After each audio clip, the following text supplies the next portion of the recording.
ابو ہریرہ رضی اللہ عنہ نے روایت کیا، یہ بخاری کی حدیث ہے، نبی کریم صلی اللہ علیہ وسلم نے فرمایا، بندہ اللہ تعالیٰ کی رضامندی کے لیے ایک بات زبان سے نکالتا ہے اور اسے وہ کوئی اہمیت بھی نہیں دیتا، مگر اسی کی وجہ سے اللہ تعالیٰ اس کے درجے بلند کر دیتا ہے، اور ایک دوسرا بندہ ایک ایسا کلمہ زبان سے نکالتا ہے جو اللہ تعالیٰ کی ناراضگی کا باعث ہوتا ہے، اور وہ شخص کوئی اہمیت نہیں دیتا لیکن اس کی وجہ سے وہ جہنم میں جا گرتا ہے۔ یہ بہت ہی ڈرنے والی حدیث ہے۔ دیکھیں، جسے ہم گفتگو میں بعض اوقات اللہ سبحانہ تعالیٰ کی کوئی صفت بتاتے ہیں یا لوگوں کو ہمت دیتے ہیں یا اللہ پر بھروسہ سکھاتے ہیں یا کوئی بھی، اللہ جانتا ہے، لیکن کوئی اچھی بات کرتے ہیں مگر ہمارا مقصد اتنا بلند نہیں ہوتا کہ اس سے اللہ تعالیٰ مجھے جنت میں داخل کر دے گا۔ ہم بس اللہ کی محبت میں اور اس بندے کو سکھانے کے لیے یا سمجھانے کے لیے کوئی بات کرتے ہیں، اور سبحان اللہ، اللہ سبحانہ تعالیٰ کو اتنی پسند آ جاتی ہے ہماری بات کہ اللہ سبحانہ تعالیٰ ہمیں ہمارے درجات بلند کر دیتا ہے اس بات کی وجہ سے، اور ہمیں بندے کو، کہنے والے کو پتہ بھی نہیں ہوتا کہ میں نے اتنی بڑی بات کہہ دی ہے کہ اللہ تعالیٰ مجھ سے اتنے راضی ہو گئے۔ ٹھیک ہے، وہ بس وہ کہہ رہا ہوتا ہے کیونکہ وہ اپنا اس کا بلیو ہوتا ہے، اور یہ اسی وقت ہوتا ہے جب ہمارا بلیو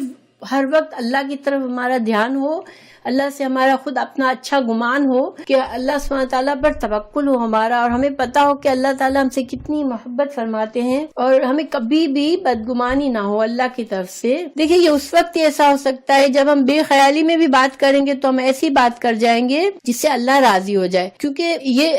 انسان جو ہے وہ اگر اس کا ہر وقت دھیان اللہ کی ناپسندیدہ چیزوں کی طرف ہوگا تو پھر وہ اس سے باتیں بھی ایسی ہی ہوں گی۔ ٹھیک ہے، یعنی ہماری توجہ کس طرف ہے، ہمیں یہ دیکھنا ہے کہ ہمارے دل میں ہمارے خیالات پر کون سی چیز زیادہ چھائی رہتی ہے، اللہ سبحانہ تعالیٰ کا خیال ہے یا بندوں کا خیال ہے، یا کیا چیز ہمارے ذہن پہ چھائی رہتی ہے، کیونکہ بے خیالی میں جو کی ہوئی باتیں جو ہوتی ہیں وہ اگر وہ اتنی اچھی ہو سکتی ہے کہ اللہ ہم سے راضی ہو جائے تو اس کے لیے ضروری ہے کہ ہمارا دل جو ہے اللہ کی طرف متوجہ ہو، جبھی تو ہم ایسی باتیں کرنے والے بن جائیں گے انشاءاللہ کہ ہم بات کریں اور اللہ ہم سے راضی ہو جائے، ہم نے اتنا بڑا سوچا بھی نہ ہو، بس بے خیالی میں کی ہوئی باتوں سے بھی اللہ راضی ہو جائے۔ کیونکہ دیکھیں، اسلام میں دار و مدار ہمارا کیا ہے، نیت پر ہے کہ ہم نے نیت کی پھر ثواب ملتا ہے، کسی بھی نیک عمل کے لیے ہمیں نیت کرنی پڑتی ہے، ورنہ وہی کام اگر ایک اللہ کا نافرمان اور کافر بندہ کرتا ہے لیکن اس کی نیت جو ہوتی ہے وہ صرف اپنے لیے نام کمانا ہوتا ہے تو اسی کام پر اس کو اجر نہیں ملتا، لیکن وہی کام ایک مسلمان اللہ کی رضا کے لیے کرتا ہے تو اس کو نیت کے لحاظ سے اس کو درجہ ملتا ہے اور ثواب ملتا ہے۔ یہاں پر خاص بات جو سوچنے والی ہے یہ کہ بندے کی نیت نہیں تھی کہ وہ اتنا بڑا درجہ کما لے، یہ ایک بے خیالی کی بات میں بھی اللہ اتنا راضی ہو گیا، تو یہ صرف اس وقت ہو سکتا ہے جب ہر وقت ہم اللہ کی طرف دھیان ہو،